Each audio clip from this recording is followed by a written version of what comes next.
ഒഡീഷയിൽ വൈദികരെയും കന്യാസ്ത്രീകളെയും ആക്രമിച്ച സംഭവത്തിൽ വിചിത്രവാദവുമായി അക്രമി സംഘത്തെ നയിച്ച ജ്യോതിർമയി നന്ദ പ്രാർത്ഥനയല്ല മതപരിവർത്തനമാണ് നടന്നത്. അതിനുള്ള തെളിവാണ് വൈദികരുടെ ബാഗിൽ നിന്ന് കണ്ടെത്തിയ ബൈബിളെന്നും ജ്യോതിർമയി നന്ദ 24-നോട് പറഞ്ഞു.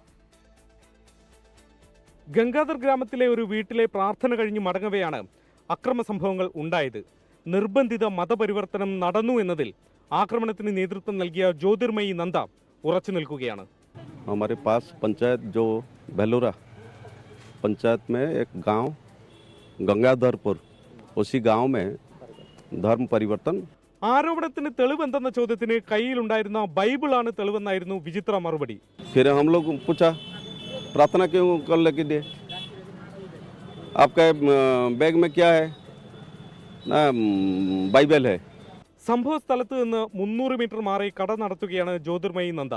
ശ്രീരാമസേനയുടെ പ്രവർത്തകനായിരുന്നു. ഇപ്പോൾ ബജ്രംഗ് ദളിന് വേണ്ടി പ്രവർത്തിക്കുന്നു. പക്ഷേ സംഘടനാ പ്രവർത്തനത്തെക്കുറിച്ചുള്ള ചോദ്യത്തിന് താൻ സനാതന മത സംരക്ഷകനാണെന്നായിരുന്നു മറുപടി. വൈദികരെ ആക്രമിച്ച അക്രമി സംഘത്തിന്റെ വാദങ്ങൾ തുടക്കത്തിലെ വിചിത്രമാണ്. ബൈബിൾ കയ്യിൽ വെച്ചതുകൊണ്ട് മാത്രം മതപരിവർത്തനം നടത്തിയെന്ന് സ്ഥാപിക്കാനാണ് ശ്രമിക്കുന്നത്. പ്രതിഷേധമുണ്ടെങ്കിലും തൽക്കാലം നിയമ നടപടികൾക്കില്ല എന്നതാണ് സഭയുടെ നിലപാട്. ജാലേശ്വറിൽ നിന്നും വരുൺ വടശ്ശേരിക്കൊപ്പം ശ്രീനാഥ് ചന്ദ്രൻ, 24.